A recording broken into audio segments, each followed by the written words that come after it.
2026 जिल्हा परिषद निवडणूक आणि या निवडणुकीमध्ये शिवसेना उद्धव बाळासाहेब ठाकरे पक्षाच्या वतीने आम्ही मालवण तालुक्यातून 6 जिल्हा परिषद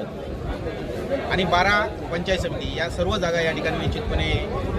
लढवतो आहोत। त्यासाठी नामनिर्देशन पत्रसुद्धा आता दाखल होत आहेत आणि हिंदू हृदय सम्राट सरसेनापती बाळासाहेब ठाकरे यांनी आम्हाला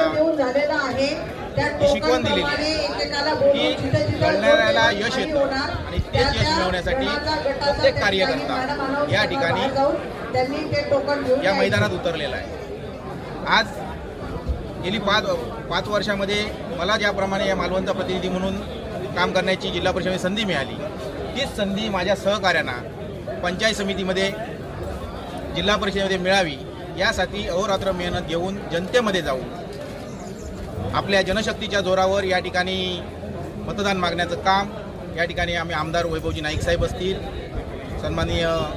माजी खासदार विनायकजी राऊत साहेब असतील, संपर्क गौरूबाई दुधवडकर असतील यांच्या नेतृत्वाखाली संपूर्ण जिल्ह्यामध्ये आज आम्ही या निवडणुकीच्या रिंगणात उतरलेलो आहोत। आज सर्व उमेदवार सर्वसामान्य घटकातील आहेत, सर्वसामान्य जनतेतील आहेत आणि या जनतेतील उमेदवार जनतेमध्ये जाऊन जनतेचे प्रश्न मांडण्यासाठी पंचायत समिती आणि जिल्हा परिषद या मतदारसंघांमध्ये निश्चितपणे जातात आणि गेल्या 5 वर्षाच्या कालखंडामध्ये या जिल्हा परिषदला भक्कम करण्यासाठी ज्यावेळी शिवसेना उद्धव बाळासाहेब ठाकरे किंवा आमचे आमदार खासदार या ठिकाणी होते त्यावेळी ज्याप्रमाणे जिल्हा परिषद बळकट करण्यासाठी आम्ही प्रयत्न केले ते सर्व मुद्दे घेऊन या ठिकाणी आम्ही या निवडणूक रिंगणात उतरणार आहोत। त्याचप्रमाणे ज्या जिल्हा परिषद या ठिकाणी ज्यांच्या ताब्यामध्ये होती त्यांनी केलेले भ्रष्टाचार, वॉटर प्युरिफायरचा भ्रष्टाचार असेल, अनेक आरोग्य यंत्रणा फिरफिरी करण्याचा प्रयत्न असेल, हे अनेक गोष्टी या ठिकाणी त्यांच्या हातून घडत होते आणि या 3 वर्षाच्या 4 वर्षाच्या कालखंडामध्ये 3 वर्षामध्ये आज जिल्हा परिषद खिळखिळी करण्याचं काम या ठिकाणी या सर्वांनी केलेलं आहे। परंतु आमचे लोकप्रतिनिधी या जिल्हा परिषदेमध्ये पंचायत समितीमध्ये गेल्यानंतर